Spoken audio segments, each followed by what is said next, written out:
Oh my God. You're listening to Renegade Talk Radio. Welcome to a Monday morning at the Double B Studios in Las Vegas, Nevada, the home of How Can This Happen? And this is Betsey Bell, and we're here to provide some perspective. But I do have to say, my audience, here we go again. It's just a roller coaster ride from here on out. And they will all have you thinking that this is because of Donald Trump. Let not your heart be troubled. This is all on Joe, the big nerd. This show is Trump's picks are driving his political agenda. So everybody he's picking for his cabinet are all about his political agenda. Good grief! First part is about Patel. Second part is none of the above. And part 3 is Biden's foil. Okay, my audience, let this sink in. Trump-hating former FBI Director Andrew McCabe says that Kash Patel nomination signals Trump's intent to disrupt and dismantle the FBI. I say great. Trump-hating former FBI Director Andrew McCabe accidentally endorsed Kash Patel for FBI director in a CNN appearance on Saturday night, saying his nomination is terrible for those who are currently at the Bureau. What would that have to do with the price of tea in China? The Gateway pundit reported last night on Kash Patel's nomination to lead the FBI. President Trump announced Patel's nomination on Saturday evening in a Truth Social post, saying this: the FBI will end the growing crime epidemic in America, dismantle the migrant criminal gangs, and stop the evil scourge of human and drug trafficking against the border, across the border. Pardon me. Now that's what I call political. In his leftist media rant aimed at discrediting Patel, McCabe said the nomination can only possibly be a plan. Pardon me. I was getting all excited there. To disrupt and to dismantle, to distract the FBI, and to possibly use it as a tool for the president's political agenda. Now, I wonder what part of Trump's political agenda is McCabe referring to? Make America great again? No. Maybe drill, baby, drill. Oh, no. Maybe McCabe means closing the border. I agree, this could be the whole agenda. Or maybe by helping to investigate some real crimes, he might be referring to make America safe again. But yeah, moron, this is about Trump's political agenda. To move America forward again. What a concept. Why don't you let that sink in? Americans see an America that is safe for children to play outside, safe for raising your family, a country where education is a learning requirement, not a reading hour for drag queens. So let me just give you a taste of the career of Christopher Wray. He is head of the FBI as we speak. Here's a list of his accomplishments: setting up innocent men in fake kidnapping plots, spying on Catholics at church, raiding the homes of peaceful pro-life activists, terrorizing January 6 protesters, by embedding FBI in the crowd on January 6th to keep the peace. Not even. Raiding the home of the former U.S. president on junk charges and allowing agents to sift through Melania Trump's underwear drawer hid evidence that would have exonerated President Trump in his first bogus impeachment, doctoring evidence during the raid at President Trump's home, targeting parents at school board meetings, his evidence from the public on crackhead Hunter Biden's laptop, which he hid in the run-up of the 2020 election. He had possession of said laptop for 2 years before the election. If that wasn't enough, Christopher Wray threw a hand grenade to the top of the building after he built it. He decided he wasn't sure if Trump had actually been hit by a bullet in Butler, PA, when a gunman decided to disconnect Trump's head from his body. Oh no, Wray admitted in a hearing before Congress.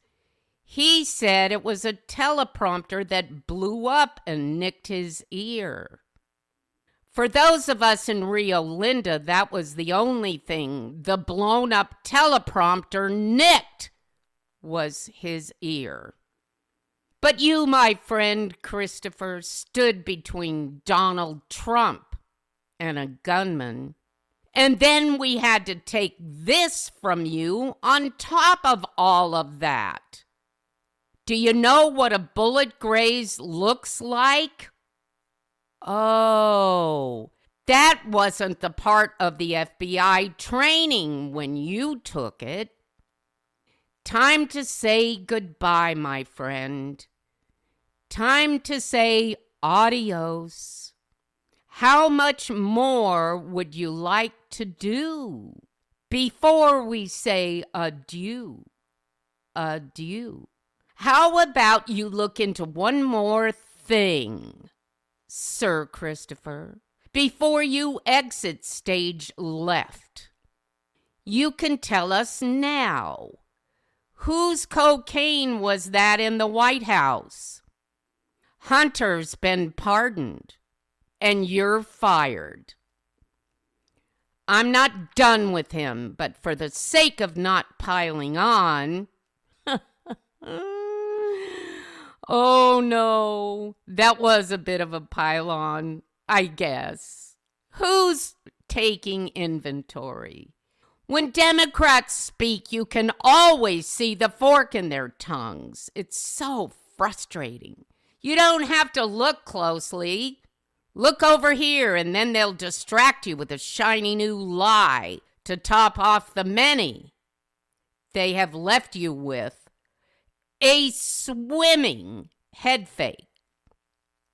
You can't find the words. No, because there aren't any. What is the end game for these people? What is it that they accomplish by making you, my audience, be the ones that doubt your own ability to think? Remember first, and then we're going to come back to it. First, do you remember when your little baby would start to cry and you'd hold up your keychain and twirl it with your finger? And all of a sudden, the little baby got quiet and calm, and they became mesmerized with the keychain, watching the shiny object totally engrossed, and no more crying. Are we just crying babies and then they distract your mind with some other object du jour and away we go? Not quite. But one thing is for sure. We all are easily distracted. It can happen very quickly. How can we know that this will happen? And then we won't return to the original scene of the crime. That's what you're going to find out next. Oh my God. You're listening to Renegade Talk Radio. Well, it's that time. It's time to get into the real stuff, the real thing that's going on. This part of the show, How Can This Happen? This is Betsey Bell. We are here again to tell you that none of the above is the part you need to pay attention to.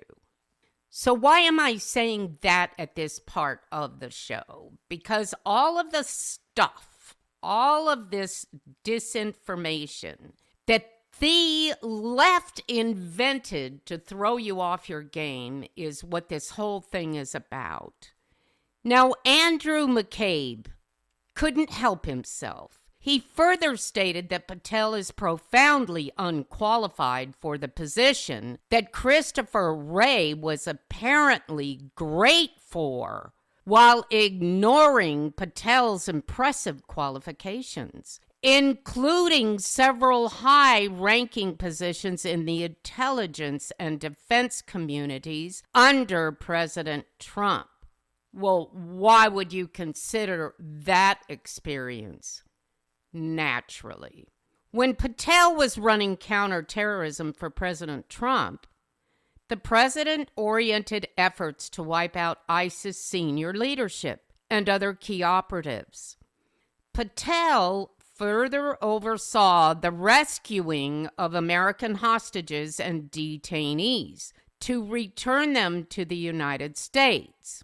But I guess McCabe was trying to tell you that Patel is overqualified. He just misspoke. Now, that is what we call disinformation. But then you'd have to look that up in the dictionary.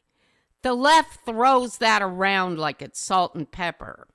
As a terrorism prosecutor, Patel prosecuted ISIS, Al-Qaeda, and other terrorist networks.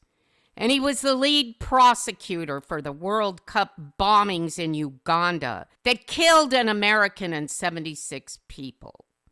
While Patel served as Department of Defense Chief of Staff, they ended forever wars. But McCabe went on. He couldn't help himself. And I quote, "And you know, as an organization, we know what that would look like. This country has been there before, right?" He said the pre-Watergate FBI, the J. Edgar Hoover FBI, struck fear in the hearts of Americans across the spectrum of politicians, people in entertainment, people in the civil rights community, because the director operated at the direction of presidents to collect political intelligence and to utilize the legal authorities, the investigative authorities of the FBI, to terrorize and intimidate Americans. So I think back on this time and what happened, and I would like to remind you all, you can never be too cautious about what you consume. Because there is so much disinformation out there because the left invented it. Their lies are palpable. You can't even decipher them from the truth. They say it and it becomes true. Now, my audience, remember this. Trump never appoints anyone who isn't loyal to him. You know, that alone should disqualify every cabinet pick he wants. So, I guess that means that Joe's picks weren't legit. Did you ever hear the term loyal when he nominated his cabinet? That's disheartening. Just think about Rachel Levine.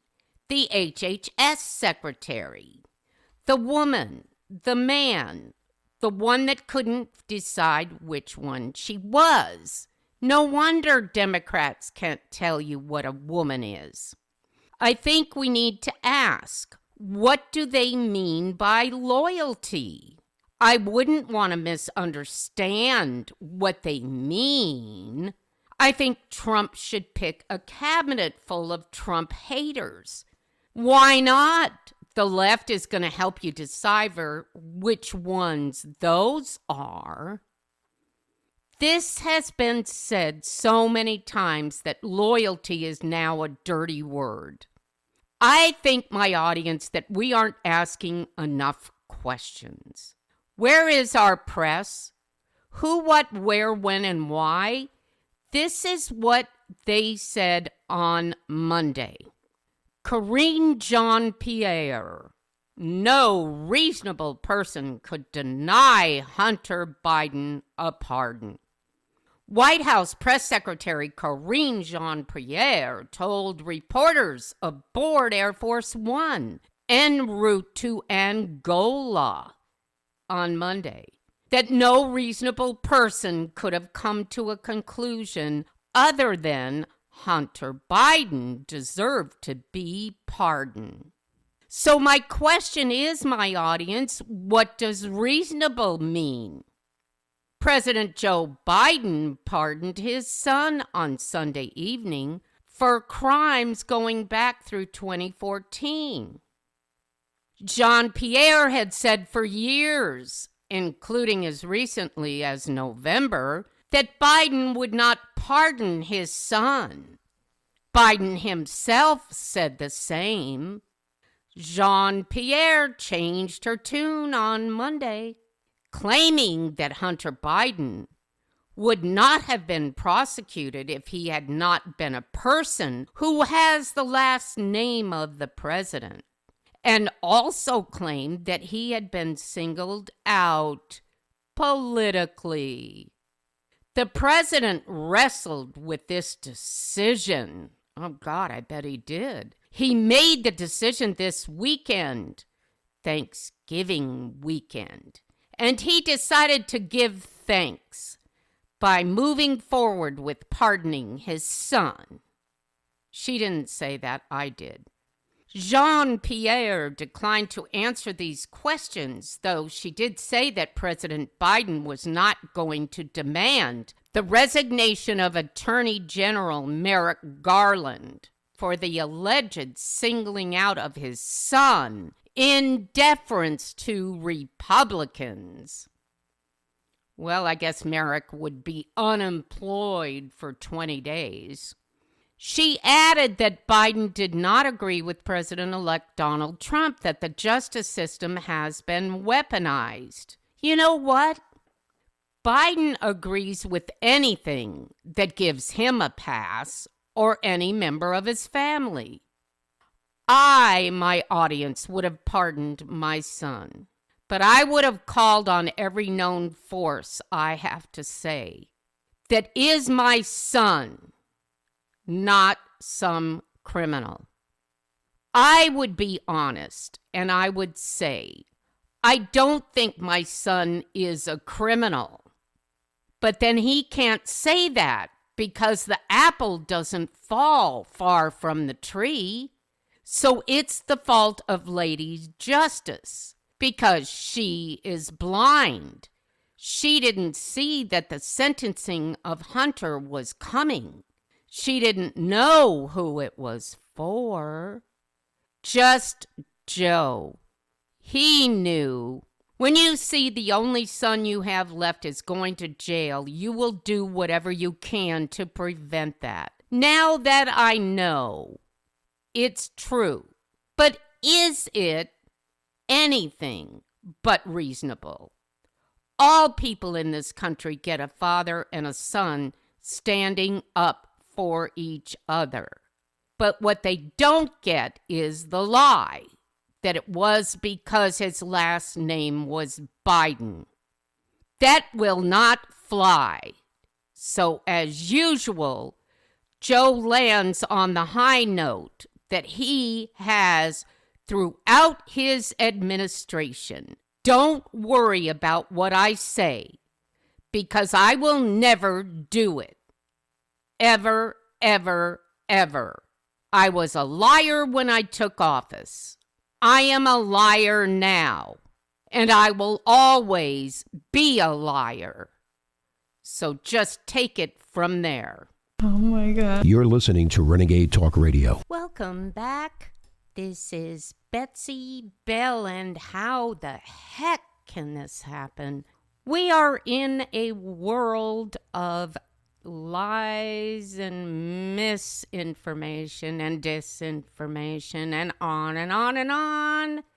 But one thing that we can do for all of ourselves is get a little more information. So how can this happen is going to provide you with that.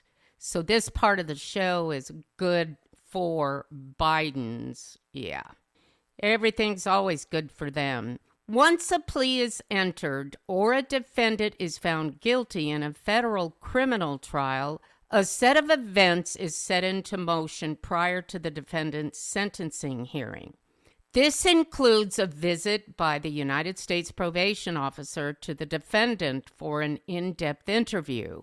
The defendant's attorney can be present and should be present for this interview. There are a lot of cautionary tales in these instructions everywhere you look. Several weeks after the interview takes place, the United States probation officer will issue a lengthy, often 25 to 40-page report about the defendant to the attorneys for both sides. The parties then have a limited period of time to object to the pre-sentence report, which is also known as a PSR. Oh, that was very significant.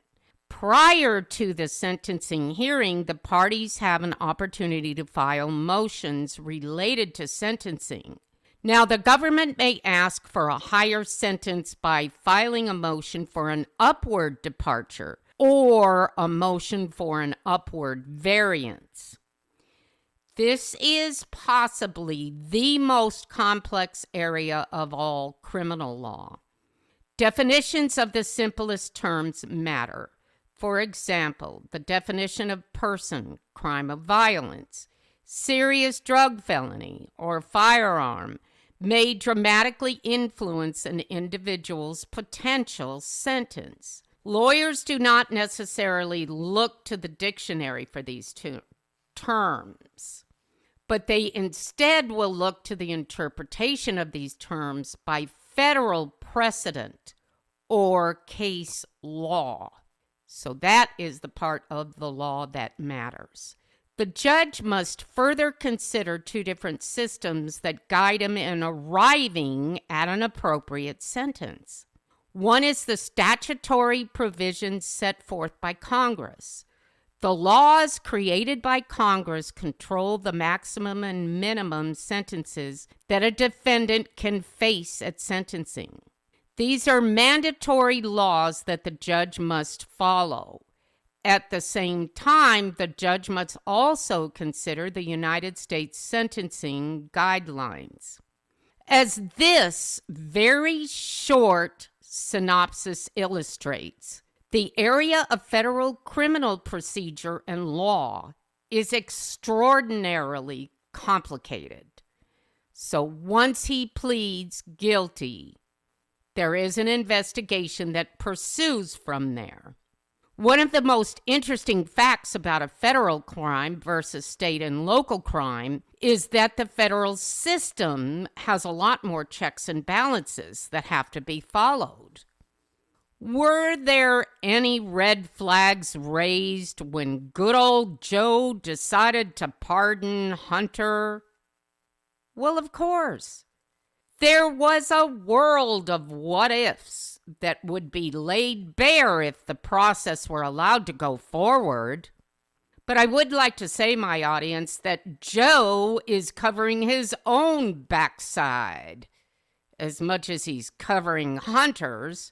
Don't let your heart be troubled, because these two were a dynamic duo, and that didn't need to be proven. This is the point. At this point, my thoughts range from so what? Please go home to Delaware, and please, can we just never hear from you again? You and your crime family? As an American, let me pose this to you, my audience, and I would love to hear from you if you object. I need to learn both sides to every story, and I applaud you if you want to present your side. I welcome it. Would you, my audience, have had a lot more respect for Joe if he just came out and said, I can't let my son go to jail no matter what? He is my son. No, Joe. Please don't tell us that you're proud of him. Stop right there. No one wants their son to go to prison. I wouldn't. But I'm not a mother to a criminal like Hunter. And you, Dad, are the father to a criminal like Hunter. Just because he stopped using drugs doesn't mean he's clean. Just because Garland was trapped into charges, not because of the Republicans, but because your damn son was so arrogant that he knew he wouldn't pay the price because you were sitting in the pardon box. Lady Justice took her blindfold down and winked at you when Hunter was charged. I get that, but let's just hear it. I don't want my son to go to jail, and I can pardon him, so I did. There. Was that hard, Joe? I didn't want anything to come out about it when the judge did his pre-sentence report. So I was just as invested in my own ass as I was in Hunter's. Now, at least I could respect that. Not just you. I couldn't respect you. You, Mr. President, never met a law you didn't know how to break, but all the while you deplored MAGA extremists, Trump being a threat to democracy, and all of his cabinet appointments supposedly designed to weaponize the government. Now you going to Angola so you can prove what a burden you have become? And we need the burden of you because we still haven't realized the real burden that you have become? President Joe Biden will become the first sitting president to visit Angola this week as he aims to deepen the relationship between the two countries and highlight recent investments as an alternative to the growing support from China, and to deepen the relationship between the two countries. Biden's visit also marks the first visit to Africa of a U.S. president since then President Barack Obama went to Kenya and Ethiopia in July of 2015. At least Barack could have visited some family while he was there. But then those are the ones that he didn't want you to know he had. Biden will deliver remarks in Luanda, laying out both our shared history and highlight the growth and enduring strength of our relationships in Angola and across the continent, according to the official. Well, let's make this official. Our shared history is slavery.